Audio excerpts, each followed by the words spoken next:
Hari ini edisi Kamis 11 September 2014. Kami sudah menyiapkan sejumlah informasi terkini. Salah satunya adalah informasi yang cukup mengagetkan banyak pihak, yaitu sikap dari Wakil Gubernur DKI Jakarta Basuki Cahayapurnama yang kerap disapa Ahok mengaku mundur dari Partai Gerindra. Sikap ini dilakukan Ahok lantaran partainya yang mendukung pemilihan kepala daerah melalui mekanisme pemilihan DPRD. Justru ini main politik dan rakyat dicuekin. Sempat saya kepikir ya, kalau yang sampai ini dilakukan, mungkin saya mau keluar dari partai politik aja udah semua. Ancaman Wakil Gubernur Basuki Cahayapurnama ternyata bukan sekedar isapan jempol. Gerah dengan sikap Partai Gerindra yang memaksa agar pemilihan kepala daerah dilakukan melalui DPRD, Ahok pun memilih keluar dari partai yang mengusungnya pada Pilgub DKI Jakarta lalu. Nah, kalau udah begitu, kan saya sudah tidak bisa menjadi anggota partai yang baik. Karena secara ADART, anggota partai harus tunduk kepada keputusan partai. Nah, kalau saya tidak bisa tunduk kepada keputusan partai, ya sudah, konsekuensinya saya akan mengajukan surat berhenti, itu aja. Sikap tegas Ahok bukan tanpa alasan. Mantan Bupati Belitung Timur ini memang kerap mengkritisi upaya merubah pilkada langsung. Ahok menilai rencana itu justru akan menghilangkan nilai demokrasi di pemerintahan. Bahkan Ahok menganggap pemilihan oleh DPRD akan berpotensi menjadikan kepala daerah sebagai sapi perah anggota dewan. Langkah Ahok ini pun mengkonfirmasi bahwa upaya mekanisme pilkada tidak mewakili kepentingan rakyat. Dan saya kira fenomena yang terjadi pada Gubernur DKI Jakarta mempertontonkan bahwa memang tidak ada visi yang sama antara membangun demokrasi lokal dengan kemudian produk legislasi yang dihasilkan oleh para elit ya. Dan ini akhirnya memperlihatkan kembali kepada rakyat kita soal tujuan atau motivasi yang sebenarnya bukan pada berorientasi pada penguatan demokrasi lokal, tapi lebih bagaimana kepada membangun deal-deal politik. Partai Gerindra pun mempersilahkan Ahok mundur dari partai. Bahkan Gerindra menyatakan mundurnya Ahok takkan mengubah sikap partai untuk mendukung pilkada melalui DPRD. Sekali lagi, itu hak masing-masing, haknya beliau. Kalau mau mundur silahkan, kami tidak akan begitu. Dan kami tidak merasa satu hilang akan mendatang ribuan orang kader-kader baik dari Gerindra. Yang jelas Pak Prabowo sudah memberikan kepada kami, Gerindra harus menjadikan partai yang benar-benar menjadi penjaga dan pengawal rakyat. Bukan Ahok saja yang tegas menolak disahkannya RUU Pilkada. Banyak kepala daerah yang mengisyaratkan menolak mekanisme pemilihan kepala daerah melalui DPRD. Seperti Gubernur DKI Jakarta Joko Widodo, Wali Kota Bandung Ridwan Kamil, serta Bupati Bantaeng Nurdin Abdullah. Tim Liputan, Metro TV.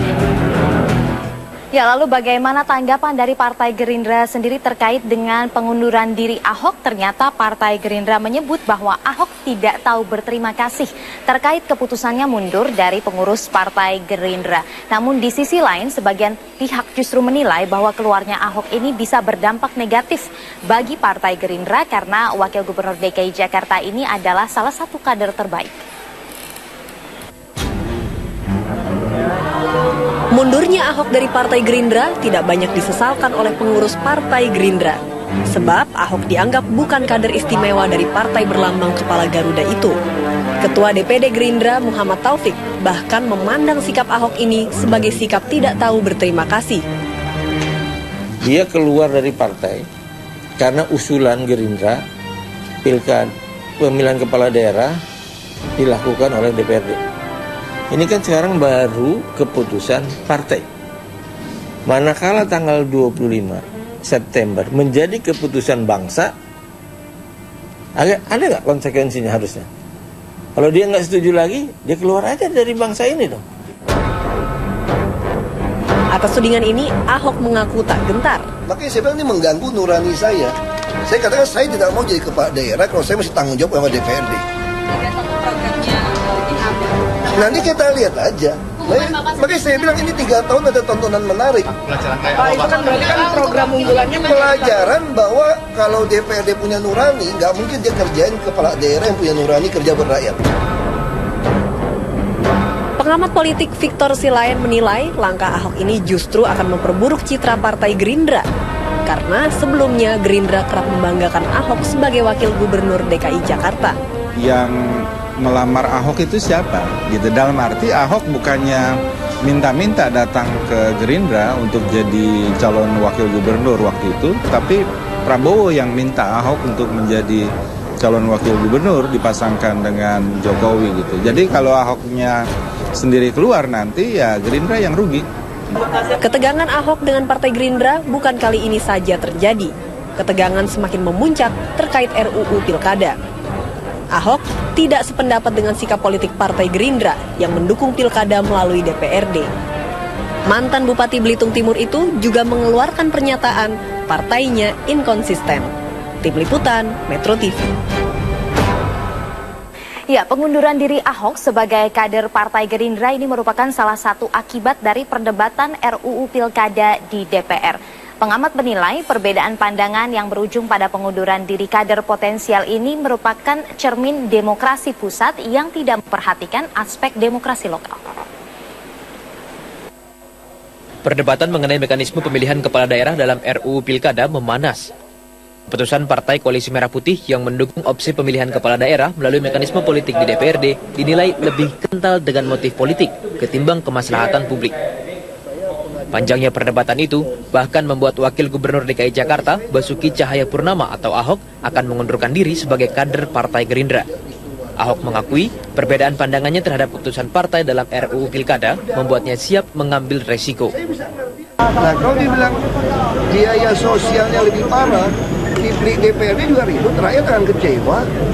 Kenapa yang kami harapkan jadi kepala daerah dari partai yang mencalonkan orang lain? Itu cuma alasan klasik saja sebetulnya. Ini cuma alasan pengen elit aja main. Makanya saya menantang itu dari dulu. Perkumpulan untuk Pemilu dan Demokrasi Perludem menilai fenomena penolakan kader partai yang duduk sebagai kepala daerah dan berujung pada pengunduran diri mencerminkan sikap para elit yang enggan mendengar aspirasi publik.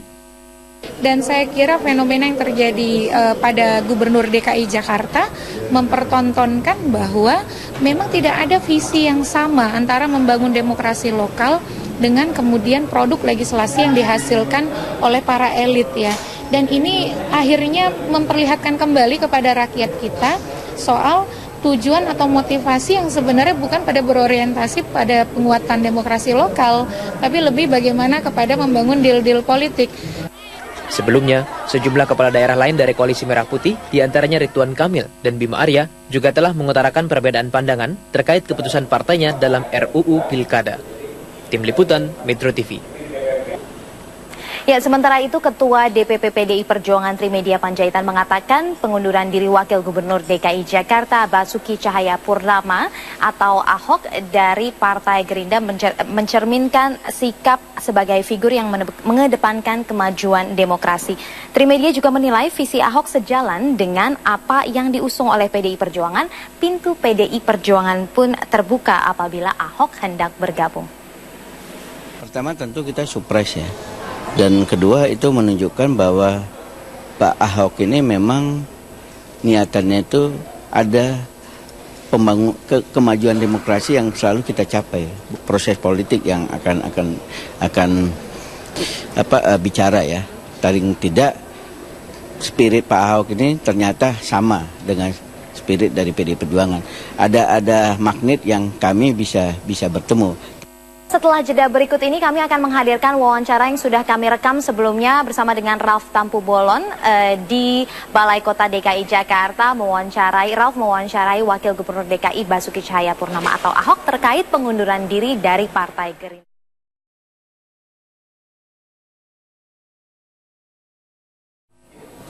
Ya, pemirsa, Wakil Gubernur DKI Jakarta Basuki Cahayapurnama atau Ahok resmi keluar dari Partai Gerindra setelah menyatakan kekecewaannya terhadap sikap partai pengusungnya yang mendukung RUU Pilkada tak langsung atau Pilkada melalui DPRD. Nah, sikap pengunduran diri Ahok ini disambut baik oleh sebagian masyarakat dan juga sebagian pengamat, namun tidak oleh sejumlah kader di partainya. Sejumlah kader Gerindra menganggap sikapnya ini sebagai tidak tahu terima kasih, bahkan ada juga yang menganggap dirinya sebagai pengkhianat partai.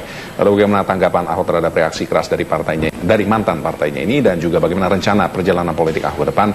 Saat ini saya sudah bersama dengan Pak Ahok langsung dari ruang kerjanya di Balai Kota DKI Jakarta. Pak Ahok, terima kasih untuk waktunya. Jadi bagaimana?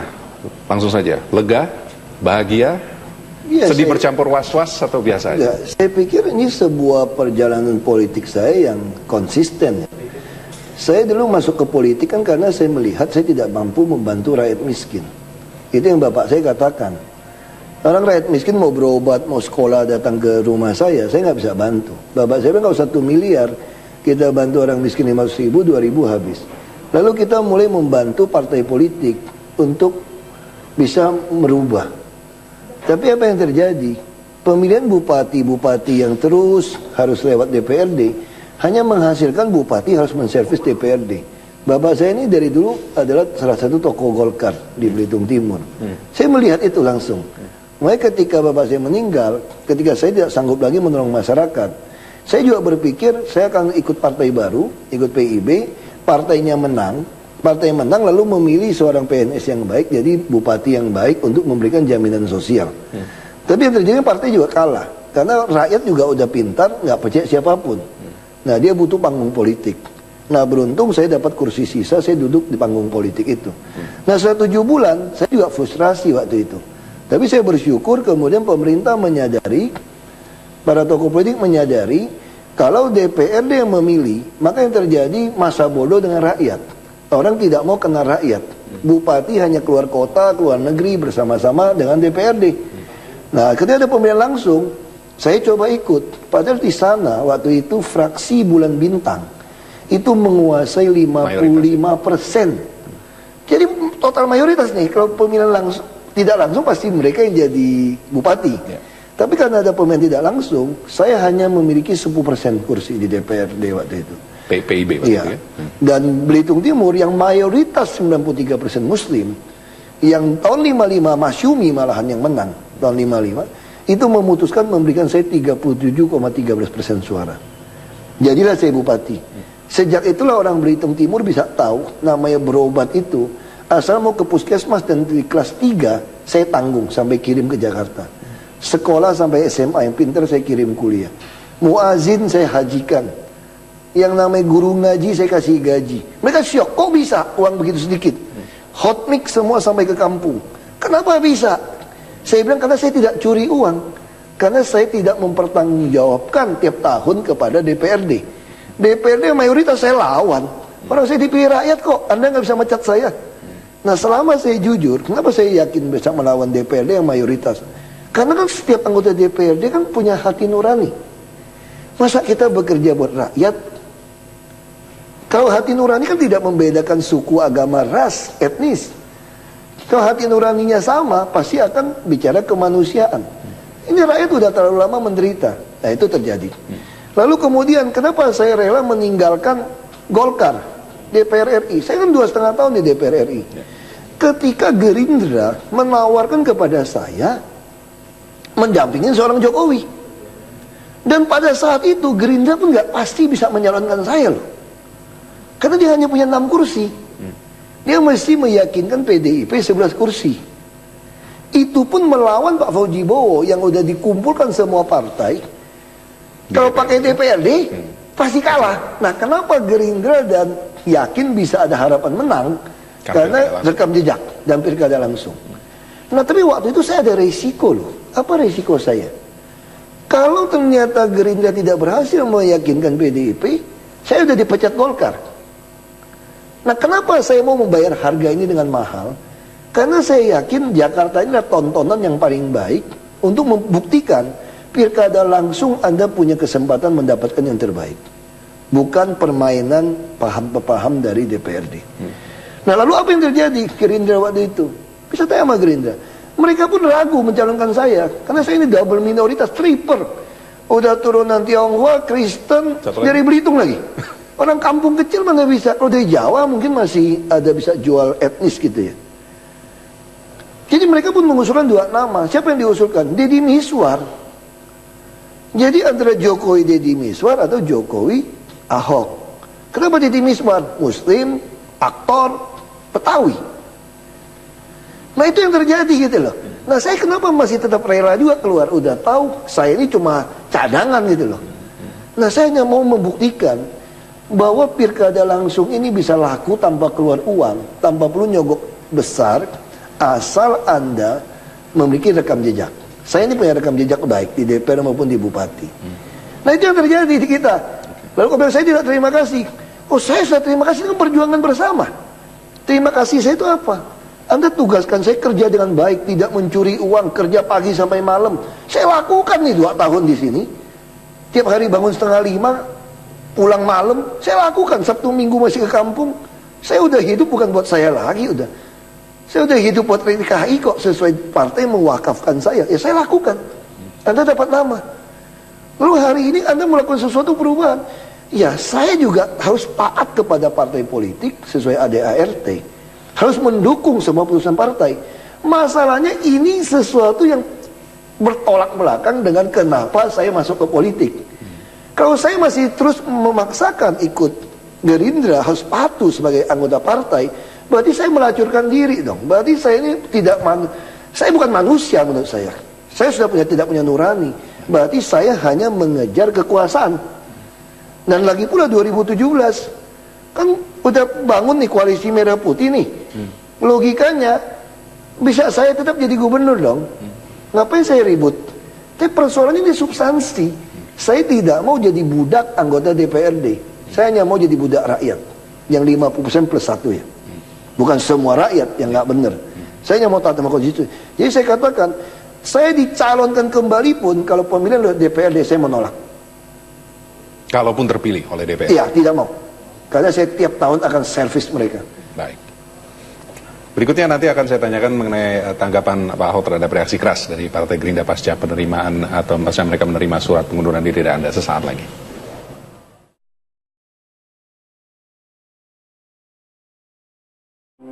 Ya, terima kasih Anda masih bersama kami kembali berbincang-bincang dengan Pak Ahok pasca pengunduran dirinya dari Partai Gerindra. Saya bacakan ya, saya rekap dari berita-berita yang ada, tanggapan reaksi dari Partai Gerindra pasca mereka menerima surat pengunduran diri. Ada Gerindra DKI, Ahok jangan sok jago dan sok hebat. M. Taufik, prestasi apa? Ahok ngomong doang. M. Taufik, Gerindra hebat karena Prabowo bukan Ahok. Taufik tantang Ahok sekalian pindah ke warga negaraan. Ketua DPP Gerindra sebut Ahok seperti malin kundang. Dan masih banyak lagi yang lain. Apa tanggapan Anda? Pertama, kalau suruh pindah warga negara, itu sama sekali orang nggak ngerti konstitusi.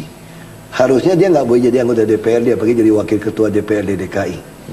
Anda tidak berhak mencabut hak warga negara orang. Atau Anda rasis. Pikiran Anda seperti itu pertama. Okay. Yang kedua, dibilang Ahok tidak hebat. Memang Ahok tidak hebat di mata Gerindra kok. Kalau Ahok hebat dari dulu, Gerindra mencalonkan Ahok jadi gubernur kan? Kalau Ahok hebat, Gerindra sudah tidak memasukkan nama Deddy Miswar untuk ditawarkan kepada PD Perjuangan. Atau mencalonkan Ahok sebagai capres mungkin? Iya. Makanya kan Ahok kan tidak hebat memang. Apalagi capres jadi gubernur aja Gerindra nggak yakin saya bisa jadi gubernur kok. Nah hari ini saya bisa jadi gubernur, itu mah ketiban pulung aja kata orang Jawa. Karena ikut Jokowi, yang hebat mah Jokowi bukan Ahok. Nah ya sudah, kalau Ahok nggak hebat, nggak usah ribut gitu loh. Ya 3 tahun ini kita jalanin aja gitu kan. Nanti kan Ahok akan ketemu dengan anda-anda yang wakil pimpinan Dewan di DPRD. Ya silakan aja kita tunjukkan siapa yang punya nurani, siapa yang nggak punya nurani gitu loh. Ya kan saya bukan jagoan, yang jagoan mah di film kungfu. Karena kan dijulukan si Pitung gitu kan. Itu tapi film yang jagoan gitu. Tapi Anda hanya pamit sama Pak Hasim ya? Nggak ada rencana pamit sama Pak Prabowo? Nah, saya udah minta waktu sama Pak Hasim untuk ketemu Pak Prabowo. Tapi belum ada respon? Ini udah minta waktu sama Pak Hasim. Pak Hasim akan aturin. Beliau lagi ke luar negeri apa keluar kota gitu. Kalau Anda memandang sosok seorang Prabowo Subianto, bagaimana sih sosok seorang Prabowo di mata Anda? Iya, saya sebetulnya tidak terlalu kenal secara pribadi ya. Karena kita ketemu tuh, yang betul-betul ketemu ngomong makan berdua itu tidak lebih dari 5 kali ya saya kira. Sekitar 5 kali aja saya kira ketemu beliau seperti itu. Itu pun ngomong rame-rame. Yang lain ketemu cuma lihat beliau datang seperti itu. Jadi ya, saya juga nggak pernah komunikasi telepon, yang sering komunikasi SMS hanya dengan Pak Hasim saya.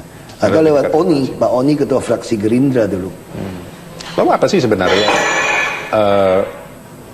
Kenapa sih dulu tertarik masuk Gerindra? Idealismenya apa waktu itu? Saya tertarik karena Gerindra menawarkan bahwa dia cari dari seluruh Indonesia.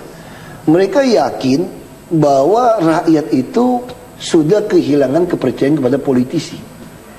Ini kan sebuah unsur yang bahaya. Nah saya juga mengerti ketika saya membaca filsuf yang lama, mengatakan 5 unsur untuk sebuah negara maju. Ada wilayah, ada rakyat, ada pertahanan, ada makanan, tentu ada kepercayaan. Kalau hanya 1 unsur yang dipertahankan, hanya kepercayaan untuk bisa membuat ini baik. Nah bangsa kita ini tiba-tiba pasca reformasi kehilangan unsur ini. Nah lalu Gerindra mencari di seluruh Indonesia, dia yakin kalau menjual rekam jejak bisa mengalahkan semua partai, bisa mengalahkan orang yang punya uang. Dan walaupun itu dia nggak bisa nyalonkan, dia hanya menjual konsep gitu loh. Nah ini butuh ada aktor yang mau tanda kutip berkorban masuk ke dalam sebuah skenario ini. Makanya saya senang, saya terpilih walaupun saya hanya pemain cadangan ini, pemain cadangan dari Deddy Miswar, hanya wakilnya Jokowi. Tapi saya senang, makanya saya berani korbankan kursi DPR RI. Sama hari ini saya hanya membuktikan kepada tuduhan lawan politik saya bahwa Ahok seorang yang ambisius. Ini membuktikan kalau saya ambisius, saya baik-baik dulu jadi bupati 10 tahun, udah mau 50 jadi gubernur 10 tahun lagi. Saya enggak, saya lagi berbicara kita ini punya batas waktu. Tahun depan sudah akan memasuki perdagangan bebas Asia Tenggara. 2025 kita akan mulai masuk ke bonus demografi. 2028 itu ada puncak bonus demografi. Jadi bangsa kita ini ada batasan loh. Kamu nggak bisa terus main membuat rakyat ini tidak makan. Makanya saya dikejar waktu. Lalu orang bilang kamu suka politik. Saya bilang sama lawan politik saya, kalau Anda berani tidak nyolong bekerja untuk rakyat, saya berhenti jadi politisi. Baik. Itu aja masalahnya. Masalahnya nanti cuma perkaya diri, ya mohon maaf saja. Saya nggak bisa bantu orang miskin, harus lawan Anda gitu loh. Ini ada pertanyaan hipotetis, Anda pernah jadi anggota DPR. Nah kalau Anda anggota DPR hari ini, atau RUU Pilkada ini muncul sewaktu Anda di DPR? Sudah muncul. Ini sudah muncul tahun 2010. Kalau muncul sekarang dan ingin disahkan oh saya akan tolak. Anda akan mundur dari DPR? Tolak, dipecat aja ditolak. Keluar dari saya nggak akan mundur karena saya dipilih langsung oleh rakyat. Saya tunggu sampai dipecat. Itu statement saya waktu di Komisi 2. Ini komisi saya nih waktu membahas ini. Saya di Komisi 2 nggak pernah pindah. Ini kalau orang bilang komisi air mata, orang nggak suka komisi politik.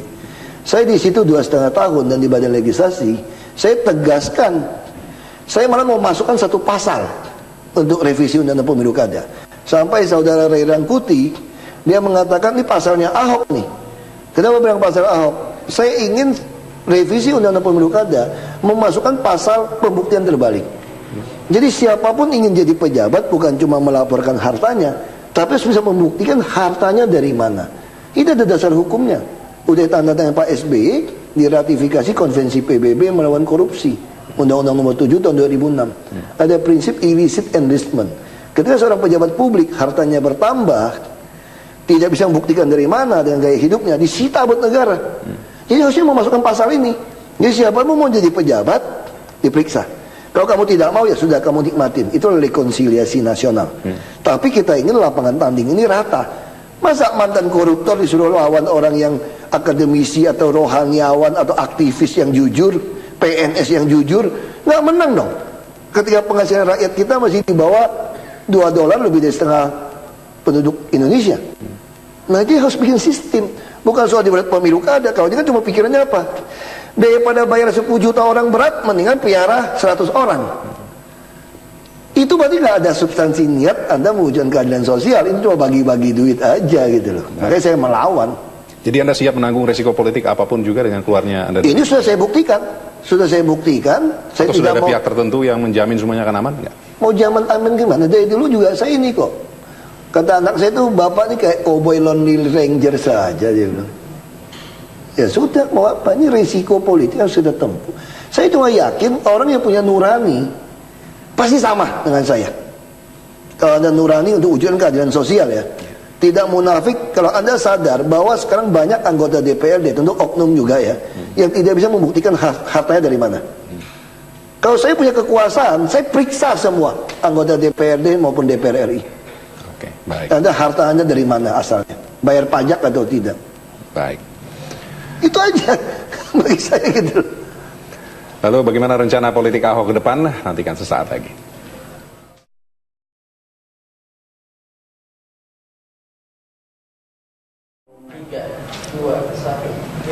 Oke, kembali berbincang-bincang dengan Pak Ahok. Jadi ke depannya mau fokus urus Jakarta aja? Nggak itu niat komitmen gabung dari Pak Jokowi dan saya kan. 3 tahun ini, tahun 2017, kalau udah dipilih langsung oleh DPRD, saya juga tidak akan calon. Mungkin Pak Fauji Bowo bisa kembali lagi jadi gubernur. Ya toh, kan dulu udah pernah kumpulkan partai begitu banyak. Ya sudah, makanya lebih baik 3 tahun waktu begitu pendek ini, saya harus menyelesaikan soal banjir dan macet, sistem transportasi, yang terpadu, termasuk sistem light rail transit, dan termasuk sistem manajemen lurah camat yang seperti estate manager, town management, dan kita membuat PTSP di tiap lurah camat, dan seluruh e-budgeting berjalan sempurna sampai lembar terakhir semua orang bisa mengakses, sehingga siapapun menggantikan saya dia akan kesulitan. Termasuk DPRD, saya 3 tahun akan mempertontonkan bahwa DPRD itu punya nurani. Kalau mereka juga tidak punya nurani, menghambat pengesahan APBD kami, saya sudah minta pada seluruh jajaran kita membuat semua anggaran rutin mendahului. Modal kita sudah cukup besar, 72,8 triliun. Kita bisa menggunakan anggaran tahun lalu. Dan 3 tahun ini kan kita pertontonkan bahwa warga DKI akan lebih menikmati sekalipun tanpa dukungan DPRD. Tapi saya masih percaya DPRD masih banyak orang baik-baik, teman-teman kok. Nanti kita akan saling melawan aja gitu. Dan saya juga akan lebih leluasa, tidak perlu hadir acara partai, saya lebih baik fokus hadir ke masyarakat. Toh masyarakat juga sadar, saya hadir sekarang bukan karena pengen dapat kursi lagi kan. Toh dipilih oleh DPRD kok, siapa yang mau peduli sama warga sekarang gitu loh. Jadi Anda yakin semua rencana-rencana Anda ini bisa berjalan tanpa adanya dukungan politik dari partai? Saya dari dulu masuk ke politik sangat yakin, selama kita tidak terima suap, taat sama konstitusi, dan berani tanggung resiko apapun untuk rakyat. Makanya itu kenapa saya sangat semangat sampai hari ini untuk memperjuangkan keadilan sosial. Gak ada niat untuk gabung dengan partai manapun juga nanti ke depannya? Ya, kalau banyak yang minat loh. Kalau Anda baru bercerai juga nggak mungkin langsung menikah lagi gitu kan. Nah, saya berpikir juga bergabung dengan partai juga untuk apa? Kalau pemilihan lewat DPRD juga percuma. Tidak ada lagi partai bisa menguasai 50% plus 1. Ya kita lupakan sajalah. Kita berpikir habis selesai 3 tahun ini, kita harap menanamkan sebuah fondasi sistem. Karena Jakarta ini kan sebuah etalase yang baik. Nah, ketika kita bisa membangun sebuah sistem ini, kita harapkan nanti seluruh rakyat Indonesia akan melakukan perlawanan. Dia akan menuntut seperti ini, transparansi. Dan kita akan mendorong nanti DPRD pembahasan anggaran pun kita upload ke YouTube. Yang nggak berani ketahuan nuraninya ada apa gitu loh. Saya 3 tahunnya akan menantang seperti itu. Jadi semua pembahasan kita mau rekam. Kalau dia tidak mau rekam, saya akan sampaikan ini tidak mau rekam. Tinggal kita tanya saja, ada berapa fraksi mana yang setuju, fraksi mana yang tidak. Jadi Anda berhadapan dengan saya dan rakyat sebetulnya gitu. Oke, 3 tahun ke depan, jadi selesaikan tugas sampai 2017. Ya. Setelah itu cari-cari parpol nyapres 2019. Nanti kita lihat aja situasi. Oke. Gimana? Yang penting 2017. Kalau cuma tinggal Pilpres yang dipilih langsung rakyat, berarti saya cuma mau jadi Pilpres saja udah. Kalau nggak ada calon presiden yang baik. Kalau ada calon presiden yang baik, ya nggak usah ikut. Baik. Terima kasih Pak Ahok untuk waktunya. Sukses untuk kedepannya. Demikian wawancara.